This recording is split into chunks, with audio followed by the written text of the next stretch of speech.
Welcome back, everyone. Today we're going to talk about how the Matrix follows the storytelling framework. I go by the name of Jesso Singh. Storyception is a series of videos where I'm going to take you through some of the best stories told in film, new and old, and also take requests from you guys, the fans, to see if we can reverse engineer the storytelling and learn just why we fell in love with these stories in the first place. So this past summer, I was visiting my home country in India, and on the plane ride back, I watched The Matrix in full for the first time. And everything I heard about this film was spot on. It's a heart-pounding thriller that will broaden your imagination and keep you on the edge of your seats. And it's just as much as an action adventure as it is a philosophical exploration, because it raises these profound questions about life, simulation, and humanity's relationship with technology. There's never been a better time to discuss the topics raised in this film. So, ladies and gentlemen, I've gathered 23 of the best screenwriting techniques used by Hollywood writers and filmmakers,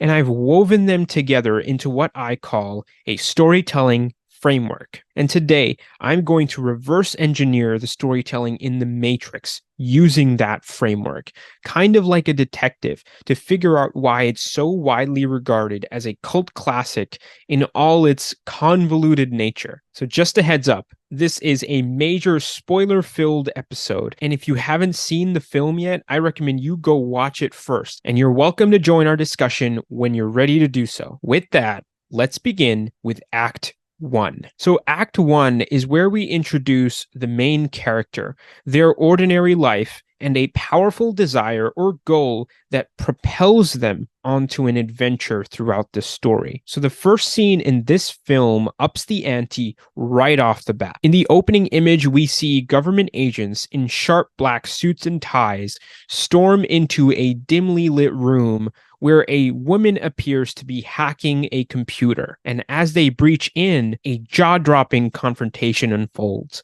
The woman displays an extraordinary, almost superhuman ability to effortlessly evade their attacks, defy gravity by walking on walls, and engage in this impressive kung fu combat with the agents. And eventually she escapes onto the city streets, desperately searching for a phone booth in particular. So in pursuit of her, one of the agents hotwires a large truck and races after her. The tension escalates as the woman reaches the phone booth, steps inside, and answers the telephone. And in a dramatic turn, the truck smashes through the booth, obliterating it. However, when the agent emerges to inspect that wreckage, he finds no trace of the woman. She has mysteriously disappeared. This electrifying opening scene foreshadows the action-packed and suspenseful nature of the film, and it leaves us eagerly anticipating what lies ahead. Next,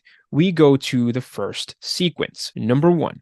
Ordinary world. So we meet the character of Thomas Anderson. He wakes up on his computer desk with something about a wanted man named Morpheus flashing on the screen. And his apartment isn't the cleanest. It resembles kind of an old rental place. And he hears a knock on the door with a few rebellious looking folks outside. They ask him for a CD, which he, after a brief negotiation, delivers to them. As we learn, Neo is the code name for his underground hacker career. But the tough thing is, he's late for work, and when he reaches his office, he's threatened to be fired by his very corporate-looking boss. So here we learn that he's a full-time software engineer, which makes sense on how and why he's also an underground hacker. And here, the theme is stated about Neo's dull corporate life, which has forced him to pursue something more exciting and purposeful after hours, like hacking and conspiracy theories. So Thomas Anderson then returns back to his desk, and he actually receives a phone call. When he picks it up, a man called Morpheus begins talking to him, and that too addressing him as his code name,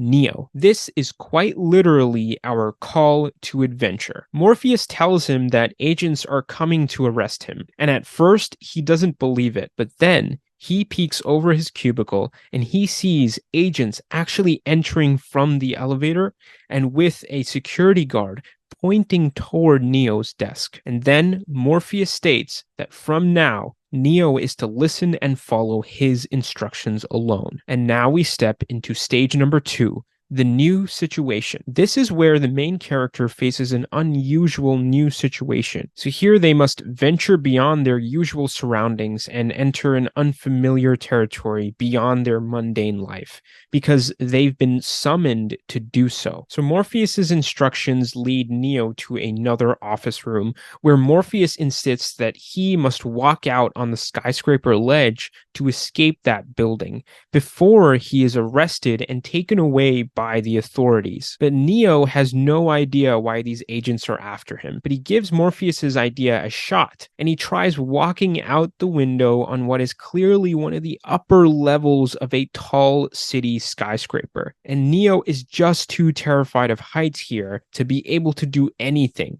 and ultimately he refuses this instruction. He refuses the call, officially hitting sequence number 3 in this story. In the next scene, we see him arrested and being loaded onto a black government SUV. And then in the next scene, we see Neo sitting at a desk in a very sterile white interrogation room in which agents enter, with one agent sitting in front of Neo and the others standing behind him. Mr. Smith, the agent that sat down in front of him, starts going through a file about Neo's hacking activities, and he begins questioning him. But Neo is still in a very calm and collected mood, as he knows his rights and how to defend himself, and so he requests a lawyer before these agents try to speak with him further, that he pleads the fifth. He refuses to talk. But here, in a stunning surprise number 1, Agent Smith gives him a look of, "Be careful what you wish for," and suddenly, Neo's mouth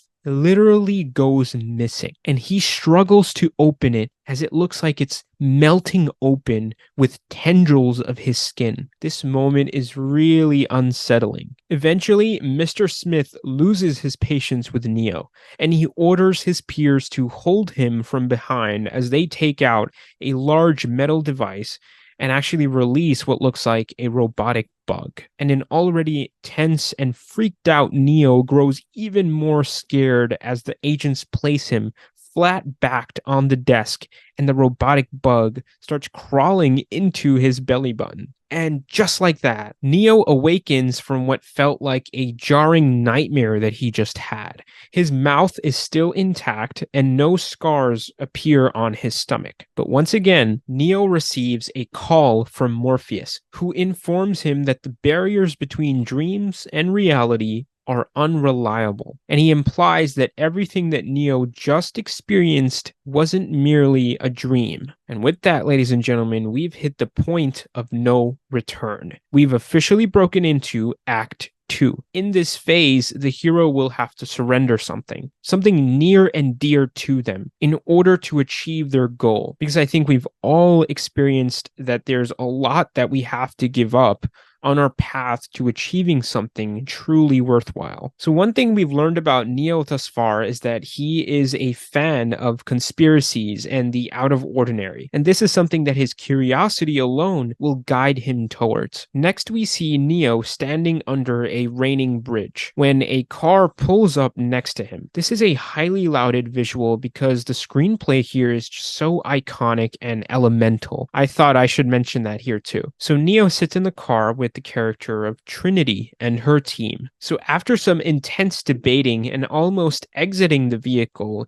he finally accepts their offer to help after they convince him that the bug is still in his stomach. The team removes the bug and gains Neo's confidence, and Neo heads off with them, leaving his ordinary life behind. And in the next sequence, Neo will, number 4, meet the mentor, and Neo meets Morpheus for the first time, who reveals truths to him about the reality that he lives in. And it's here that we get one of the most iconic and meme-worthy moments, where Morpheus gives Neo the choice between a red and a blue pill. Neo learns that his reality is a simulation called the Matrix, and Morpheus gives him the choice between the blue and the red pill to either stay or escape from this simulation. And Neo chooses the red pill, and he exits the Matrix, effectively crossing the first threshold. Sequence number 5. Because now Neo has taken his first step into breaking through the Matrix, and what happens next will truly change everything for him and his consciousness. When the simulation ends, Neo wakes up in a liquid-filled pod, surrounded by countless other pods just like his, above and below him. He unplugs the wires from his brain that connects him to the Matrix machine and is flushed down a waste tube. Morpheus and the team rescue Neo, and they bring him into their hideout. And before Neo can fully recover and adapt to life outside the Matrix, he requires certain treatments like acupuncture to heal his wounds and acclimate him to this new real Earth. When Neo finally awakens and becomes capable of moving around on the real Earth, he begins various exercises and training with Morpheus and the rest of the team. Hence, the fun and games story beat. So in this, we get to explore along with the main character this new special world that they've just been introduced to. And we see a post-apocalyptic Earth with the surviving humans living underground. And we also get to see some much-needed backstory on how and why the Matrix actually came to be. Morpheus explains the ways that the Matrix works and how a brutal loss in an old war between robots and humans resulted in humans being turned into slaves, kind of like glorified human batteries. Is a computer-generated dream world in order to change a human being into this. And now all humans are imprisoned inside the Matrix, except a few that escaped and now live underground like rebels. Next, we see the team reconnect to the Matrix using a makeshift device, gaining the power to perform extraordinary feats that no other human can. They achieve this by loading specialized training programs into their digital avatars. So seeing Morpheus and Neo kung fu battle train and control the simulation around them is certainly a sight to behold and a scene that you want to watch over and over again. I don't know about you guys, but that reminded me of something in a childhood favorite Nickelodeon cartoon of mine, Jimmy Neutron. In one episode, the character of Sheen has to rescue his crush, Libby, who's been kidnapped, and he has to train in Kung Fu, which Jimmy Neutron accidentally uploads a dance protocol inside of him, and we see him, instead of fighting, he starts dancing, and he gets it done. So next we approach sequence number 6. Tests allies and enemies. So the Kung Fu training and mastering his senses is one of the many tests that Neo must pass to continue his role as a revolutionary, as a rebel against the machines. And we also learn here that the agents are actually computer programs that are designed to keep the Matrix in check. And they also have certain extraordinary abilities that are not granted to regular humans inside the Matrix. Amongst this, we've also been introduced to several allies. The few revolutionaries on the team, including Trinity, Tank, Cypher, and more. Neo is also introduced to the Oracle, who's a pivotal character that only exists inside the Matrix, who possesses a mysterious ability to foresee the future, like a seer or an oracle. When Neo questions the authenticity of his role as the quote-unquote chosen one, and Morpheus's unwavering belief in that idea, the Oracle dismisses those rumors. She reveals that Morpheus is actually blindly adhering to this belief and might even be willing to sacrifice his own life to see this prophecy come true. After this meeting, Neo returns to Morpheus, who refuses to hear anything about his conversation with the Oracle, claiming that it's between Neo and her and he does not need to know. So the team starts returning back to their rendezvous point, and that's when they discover a breach in the Matrix. Something has gone wrong. Neo realizes this when he sees a black cat walk by twice, which he believes is deja vu. However, Trinity explains that deja vu in the Matrix signals a glitch. a change in the simulation. And this is one of those revelations that add to the intrigue of the Matrix and the many secrets that we are uncovering. And it continues to create that sense of discovery about this fascinating yet very elusive world. So the agents make a return here, and this time they arrive with what appears to be a SWAT team, poised to confront this group of rebels. Tragically, a member of the group named Mouse is fatally shot, and what's remarkable is that the impact isn't confined to the Matrix alone. The interconnectedness of everything means that the consequences are felt in the real world too. So, Mouse's physical body is also fatally wounded. So if you die in the Matrix, you die for real. The rest of the team finds a clever way out: to climb through the plumbing system inside the walls and slowly descend out of the building. But just then, Agent Smith is able to source out their location, and Morpheus panics and he pushes Neo downwards so he can escape, while he himself busts through the wall and begins combat with Agent Smith. After a grueling struggle, Agent Smith and his backup are just too much for Morpheus to take on alone. And so now we've reached the midpoint of the story. It's where the Oracle's prediction comes true in part, because Morpheus falls captive to Agent Smith in an attempt to distract those enemies and allow Neo to escape to safety. And the thing about the midpoint is this is when the story begins to shift dramatically. Our main character begins embarking on their path to that final climax. And while we've learned a lot so far, that learning journey pauses for now because things have become very serious. The main character must now apply all that they've learned to face that upcoming conflict. And the team remains in the Matrix, and they hurry to a new hideout, guided by their friend Tank, the lead hacker who assists them in navigating the Matrix. But little did he know, from behind, Cypher betrays the team, and he attacks Tank and his brother Dozer, and he murders Dozer in cold blood. And then he calls Trinity and he tells her that he's jealous of her and Neo's budding romance. And he's also fed up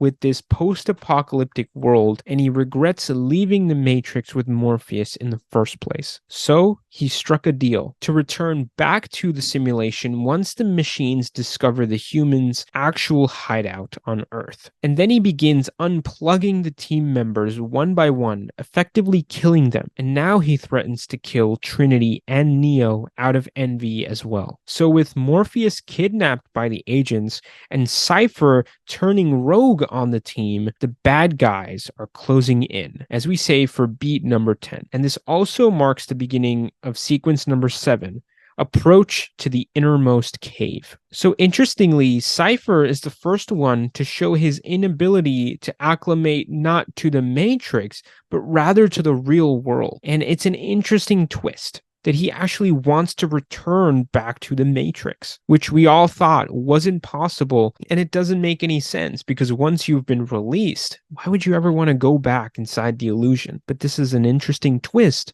and an interesting question that Cypher's character presents to us. So he's frustrated with life outside the Matrix, and he makes this desperate decision, and he betrays almost the entirety of the human race itself. This is Cypher reaching inside of himself and pulling out whatever he has in his character. But he acted in desperation and in a way in extreme cowardice. But thankfully, from behind, Tank awakens from his injuries, and he kills Cypher in return, and he brings Trinity and Neo out of the Matrix. But now, in order to protect the human refugees, an underground city that's called Zion, from the machines, Tank proposes that they pull the plug on Morpheus before he can be tortured to leak this critical information. And so this is an incredibly tough and painful moment for these three characters. The feeling here is that all is lost,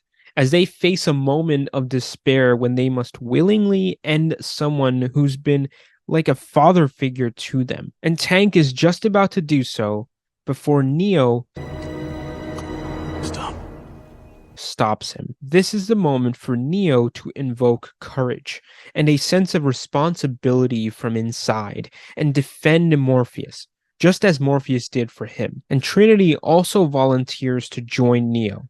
And together, they return to the Matrix, fully armed and ready for an impending battle to instead rescue Morpheus. And so now begins sequence number 8, the Ordeal, because here Trinity and Neo must break into a highly militarized building on the top floor of which lies Morpheus in captivity. And so they invade this building in an iconic fight sequence as Neo and Trinity battle in stoic fashion, not a single ounce of stress or fear in their faces. And they also used all of their bullet evasion and leaping onto wall techniques in this scene. I just want to take a moment to call out that there was an Indian film that was released right after Matrix, and it was a comedy thriller that I actually grew up watching, and I want to show you the scene comparison side by side. And so I just find this pretty hilarious because back then you didn't have YouTube or Twitter to call this stuff out, and it went pretty much under the radar. But it's a blatant ripoff, yet I don't have much gripes with it because I grew up with this film and I just have a fun laugh whenever I see this. And it's pretty funny how they just ripped off the scene with no care in the world. I think my Indian viewers will understand this. You see this trope happen a lot. But getting back to the story,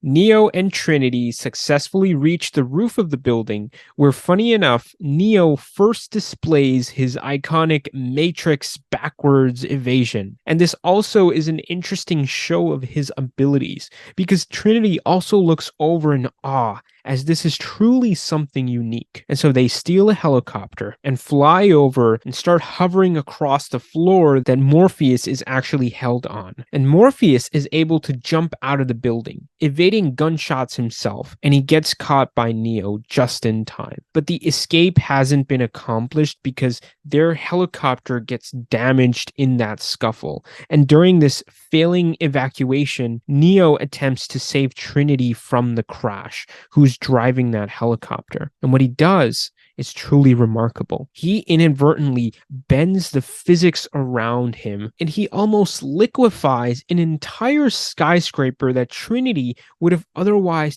fatally crashed into. And so we see a glimpse of perhaps a hidden power inside Neo that is just now unlocking, a power that even he originally denied himself. So we also see that continued spark of hope inside Morpheus's eyes, because what he imagined about Neo is likely coming true. Nonetheless, in a moment of reward, Neo, Trinity, and Morpheus land back on the roof safely, and Morpheus is called back up and finally escapes the Matrix, and so does Trinity with a subway phone booth. Unfortunately, Neo is attacked by Agent Smith right before he's about to exit, and he goes on a running spree to escape the agent and find a different rendezvous point where Tank can bring him out. What's even tougher is that in the real world, the machines have pinpointed Morpheus's ship and are trying to close in on them, and the only way to evade them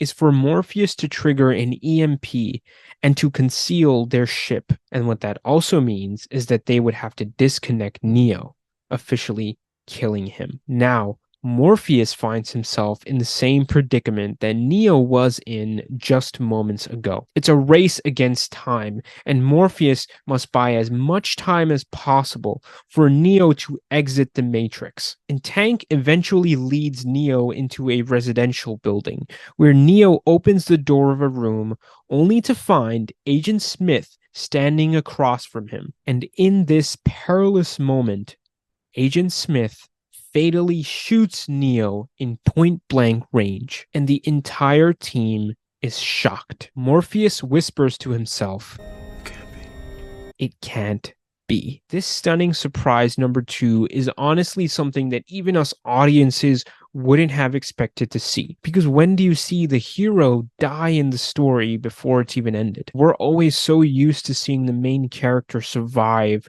throughout at least the absolute end of the film. And also because this whole time we had that hopeful inclination that despite all the doubts that he's truly the chosen one, but that idea might have just been proved wrong. And so as we move into Act 3 now, we see a sorrowful Trinity beside Neo's plugged-in human body. And as we begin our road back home sequence, Trinity begins whispering close to Neo's ear, and she confesses the prediction that the Oracle actually shared with her. She was told that she would fall in love with the Chosen One, and so she states that she knows Neo must be special because she fell in love with him. So he must come back to her because she knows inside that he is in fact that chosen one that's come to save all of them. And she leans over and gives Neo a kiss. And in a similar beat like Sleeping Beauty, Neo miraculously awakens within the Matrix. And after this literal moment of resurrection,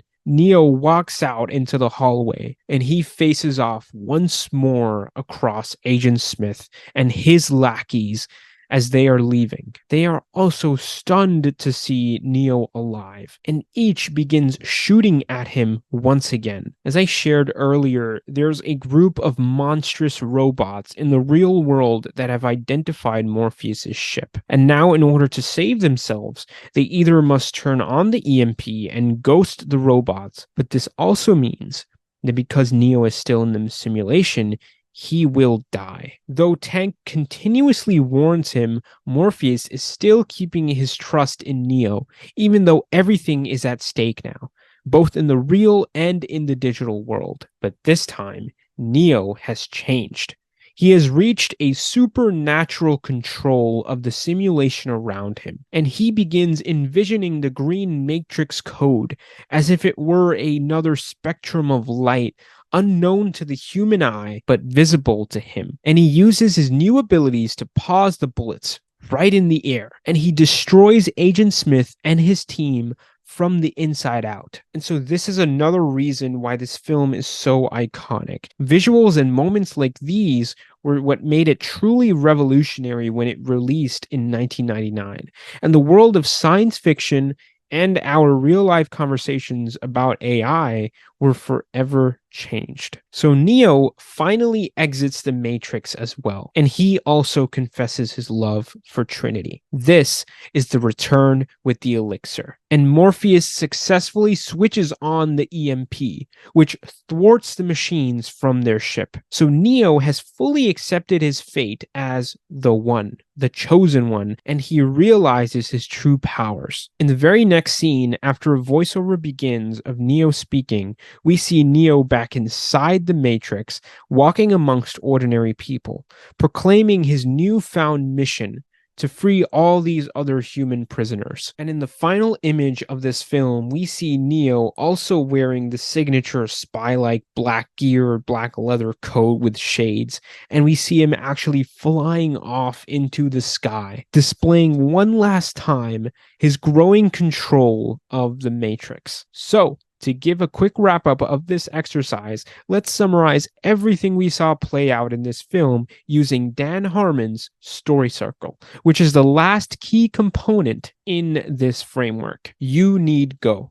Thomas Anderson, aka Neo, is the You, an ordinary software engineer by day and underground hacker by night. And he's always felt that something is amiss in the world, which brought him closer to conspiracies tied to an elusive cyber criminal named Morpheus. He then encounters mysterious secret agents out to get him, and a few other mysterious hackers, including Trinity, who all plant the idea that he needs to go beyond what he considers to be reality. Search, find, take. Neo answers the call, and he embarks on this quest for the truth, and he meets Morpheus face to face. Neo ingests the red pill and is painfully removed from the Matrix simulation, and he finds himself in a desolate post-apocalyptic Earth where humanity is imprisoned by intelligent machines and AI. This new environment serves as his search phase.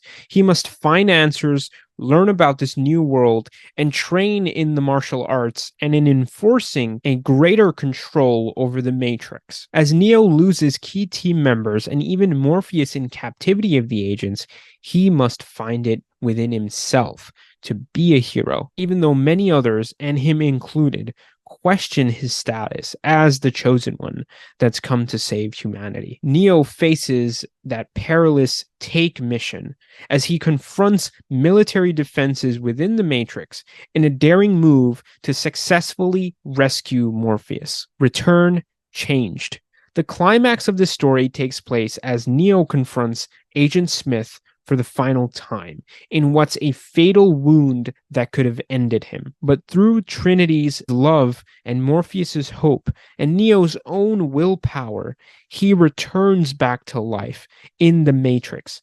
But now he is changed. He has truly become the one, and he possesses abilities that defy the Matrix's rules.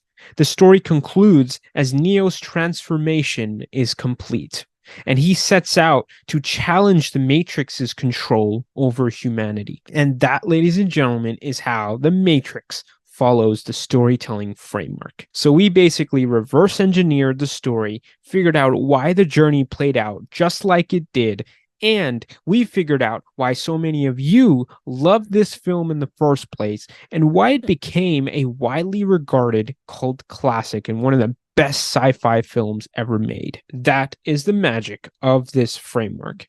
So if you didn't know already, the storytelling framework is free to take in the link below. It's both in PDF and image format. So go give this exercise a try for yourself for The Matrix or any other film that you love. And if you found things differently, drop your opinions in the comment section below. So until next time, you know the drill. Like, subscribe, and comment below your thoughts on The Matrix. And we'll meet again in the next Storyception. Salute.